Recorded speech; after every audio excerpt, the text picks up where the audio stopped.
Welcome back to 4 High Garage. This week we're tackling a bolt-in drop shackle kit on the XJ.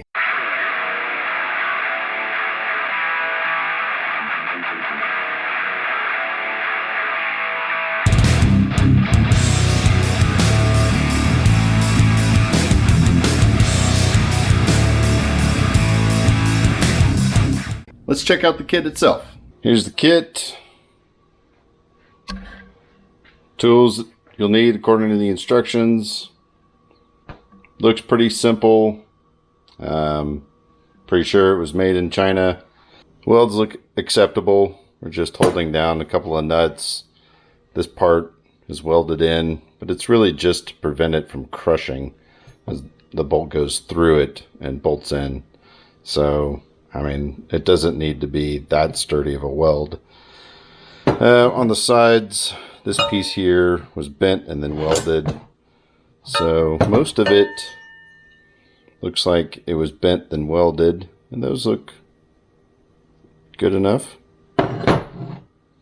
The only problem I ran into was this tab, I guess, slides up into this kind of thing, and you bolt those guys together. Well,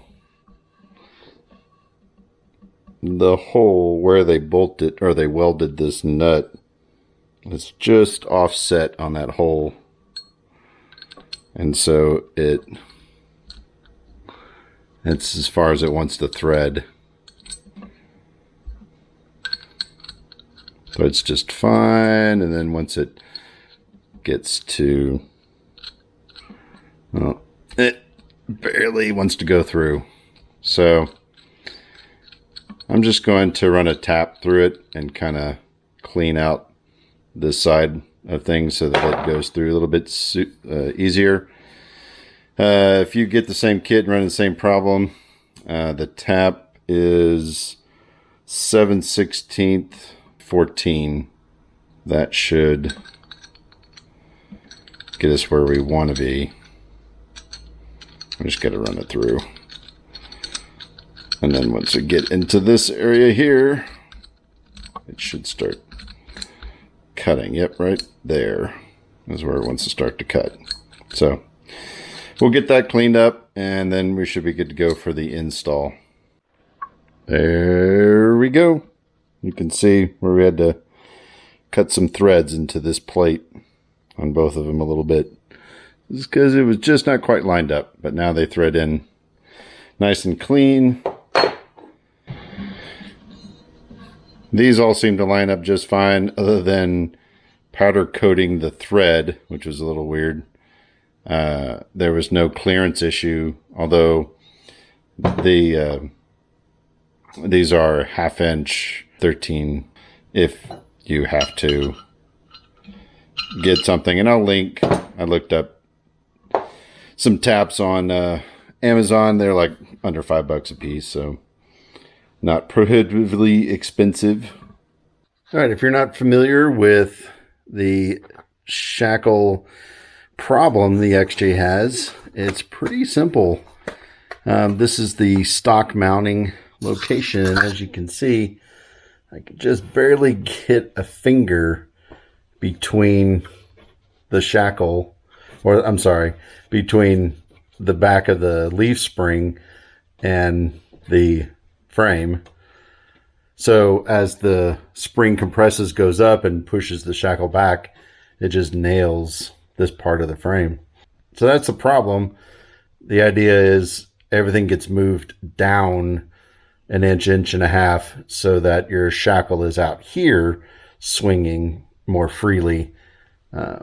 Gives it more flex, gives it a better ride quality. It's all around a better design. As I look over my current situation with the tow bar, which a lot of people probably will have, I may have to take a whole lot out of here.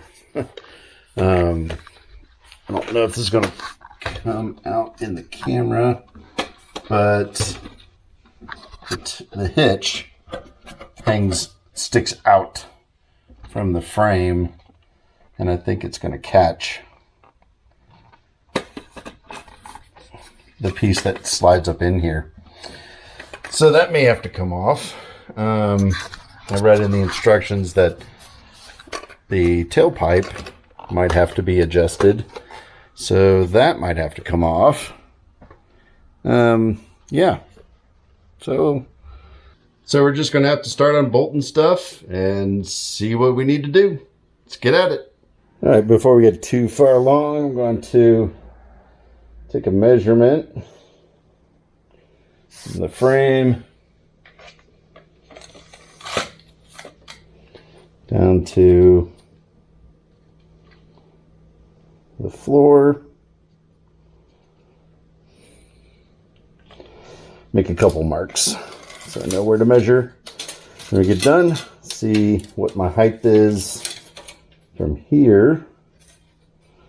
We're going to call it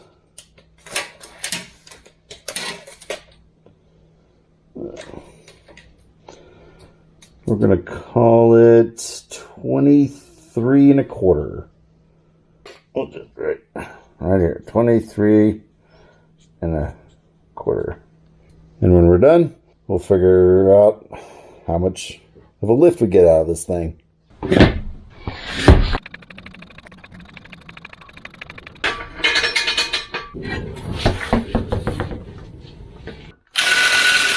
From the looks of it, I believe if I remove the shocks, I can get the whole axle to swing down and the upper part of the leaf spring rest on the ground.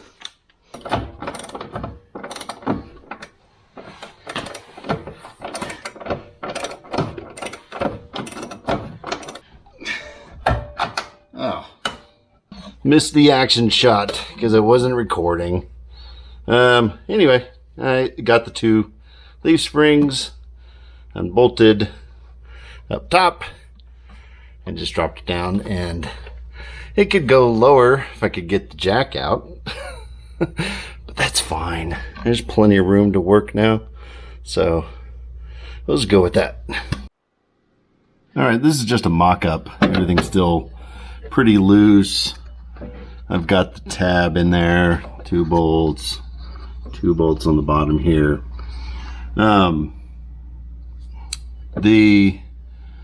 I did this as a mock-up just to see if I set this tab kind of in this area and then lifted the whole thing up with these two bolts together. Could I get this tab lined up and bolt these two bolts in? And I could. It wasn't that terribly difficult to do, because the only thing that worries me about this particular design, and I'd have to go look at others' designs to see how they're done. I know some cut this out and give you a weld-in option, and this is a bolt-in option, but I don't like how the only thing holding these two brackets together are these two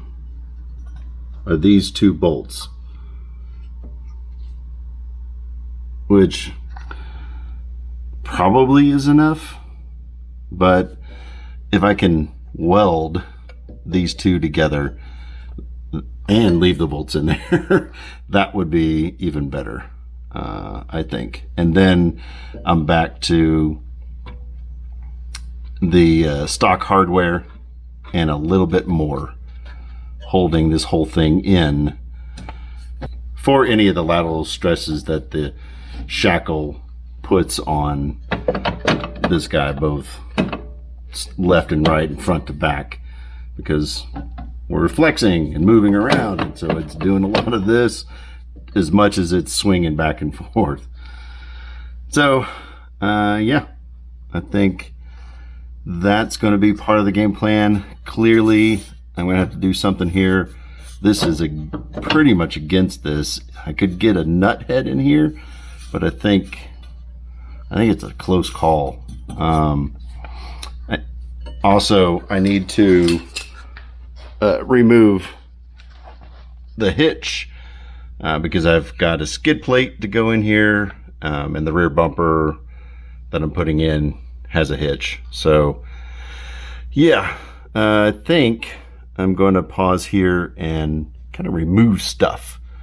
Weld these brackets together and then come back to the install. All right, got it all cleaned up, ready to lay down the weld. And this is not powder coat, it is just paint. Came off very easily. What was I thinking? Powder coat at this price point? I should be glad it's not plastic. All right, let's get back at it. Okay, got it all relatively bolted up. It's still pretty loose. It's bolted up so it doesn't rattle or shake around, but I haven't really locked everything down. And it's at, I don't know, like a 75-degree angle. It's not quite 45. I think this hole would be 45, and that would make only like a half-inch longer shackle. This is a stock shackle. I don't know if you guys know just a slightly longer shackle, you know, on a Grand Cherokee or something. Leave a comment, so save me some hunting time at the junkyard. But mainly I wanted to get down here and show you how much isn't used. Once you kind of figure out, I'm definitely not going to be this bolt hole because that's like a 90. I might be this one, or this one will be fine. This one's way too far out of spec. And I know for this type of shackle that once it flexes to a point, it's going to catch here. It's no longer hitting here like the original problem was. It's now catching in right in here because it's got to go wide that way. And I know I'm not going to use that, so I'm going to clearance it. I'm going to come in here and probably just go on that side of the bolt hole and just zip both sides, and that'll give all the room I need to flex that out as far as it wants to go. And let's see if I can get this in here. You know, my original concern about, you know, I could fish this up in here and get everything bolted up. It's a little tricky, but you can do it. As it turns out, I don't need any of this, so I can literally cut this whole back half off. There's absolutely no reason I need this part of it, so I could cut that off, and then that'll make it real easy to slide it up. Because now I can get to it from the bottom here if I'm just cutting this whole chunk off. Whew. All right, I am going to leave myself some options, but I am going to pull it all back out, cut out the extra that I don't need, and go ahead and weld it up, paint it, and then I'll bring it back in and show you how it looks. So be right back. The next day. All right, here they are, all welded up and trimmed. Hopefully I don't need more than these two locations. But this is where we started with. If I need to go with a longer shackle, I'll move it back one. And then I'll have to come back in and trim. I might have to come back and trim this out. So that's it. But as you see, we chopped off that big section. So now I don't have to fiddle. I can actually just reach up this bracket up in there. So that's another win. And I shouldn't be surprised, not this one, but I did have to wallow out this hole a little bit. If you, yeah, you can see it's slightly bigger than the other one, and that's again the price break that we're at. It just kind of sat in there just enough cockeyed that the bolt didn't want to go through straight. And I don't know if that's the hole lighting up or this bar or this bracket part that kind of has to sit flush, and it's probably just this part in relation to where the hole needs to be. It was just not right, and that's the way it goes, but it should still work fine. Let's get them installed. 1, 2, 3, 4.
Okay, our original measurement was 23 and a quarter. So we'll measure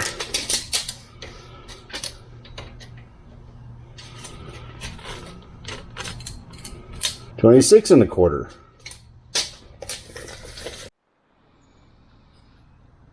26 and a quarter equals 3-inch lift.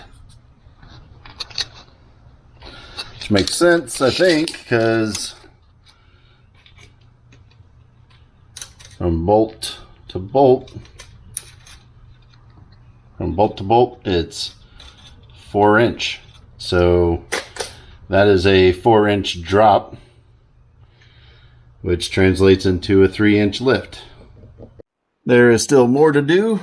Once I install the slip yoke eliminator, I'm going to put a double cardan drive shaft in the back, which means this rear needs to point directly at the transfer case, which means I'm going to need shims.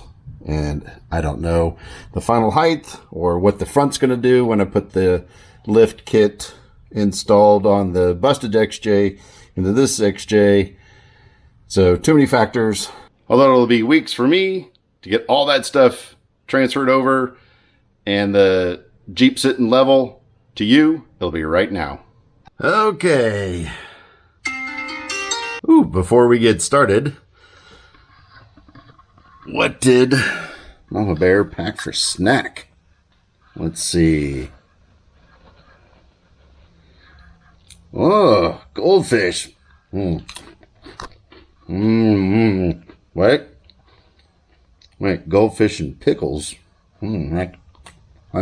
I'm kind of weird. Well, that's not bad, actually. All right, back from snack. You can see you've got the slip yoke eliminator transfer case swapped over. That's better. That's better. A little too close to my face.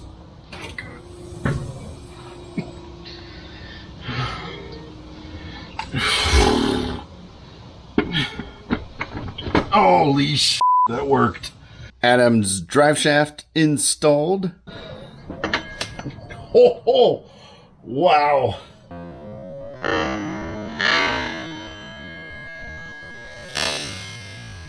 So now let's check our angle. Okay, gonna zero it out on the drive shaft. 0. There we go. That's 0. And here is 2 degrees. We'll call it 2 degrees. And that's what they call for a 2-degree separation on Adam's Drive Shaft's website if you're running leaf springs. So they want a 2-degree difference right here is what they recommend on their website, which the way it's set up just magically made 2 degrees. I don't know how that happened, but you can buy 2-degree shims to correct if that's what you need. Actually, you can buy multiple degree shims. So depending on your situation, that's what they want. All right, let's get her on the ground, see how she looks. Other than being filthy dirty, because I've been working on it for weeks and weeks, it looks fairly level. I don't actually know if this body line is supposed to be parallel to the ground or if it's got a rake to it. But if it's got anything, it's maybe got it's just a hair high in the back, half-inch at the most. So looking at the drip rail by my eye, it looks fairly straight, but it does look like right about here there's a taper down in sort of the design of the body. Anyways, it's close enough as far as I'm concerned. All right, just wanted to wrap things up here at the end and mention that had it been a little too high or a little too low, there's little things you can do to kind of tweak the height to where you want it. In my case, I had lift springs in the front to a set height. I think it was like a 3-inch lift from Rubicon or something like that. And so I was aiming to try to get it level, maybe a little bit of rake. That's okay. And the little things you can do are you can do a longer shackle, you can do an add a leaf or subtract a leaf. You know, if it had been a little low, but I wanted, no, if it had been a little high, but I wanted the whole thing to come up a little higher. I've even seen guys take that rubber spacer at the top of the coil spring and double stack them to give it just like a 1/2-inch lift. I mean, I don't usually like to cut a coil, but you could cut a 1/2 a coil or a coil to bring the nose down. These are all like cheap, easy things to do to get it, you know, sitting level where you want it, so it looks good, rides good, minimal rubbing, that kind of thing. Was this eBay kit worth it? Yeah, it was. I think I paid like $60 or $80 for it, included shipping. And if I was going to build something like this, that was worth my time and money. I mean, it would have been half of that in materials, and then, you know, my time to actually create that from scratch. It was worth it for sure. Would I do it again? This is the kind of thing that it kind of depends on your situation. Like if you want a kit that you can bolt in and out, I think this is ideal. I think this is what's out there, what works. I think kind of doing the modification to it that I've done makes it a little bit safer. So yes, that's a good kit. As good as any. The flip side to that is I certainly see the benefits in the weld-in kits. Those appear to be a much sturdier, much more well-designed. And if you've got access to a welder anyway, would I do it again? Probably not. I probably would go with the weld-in kit, which I may still do down the road. But I kind of wanted to do this kit, see how it handles, and show you guys kind of, you know, the pitfalls of it and the benefits of it. So if you have any advice to other viewers or have any feedback to this episode or my channel, I appreciate a comment. And don't forget to like and subscribe. Thanks for watching.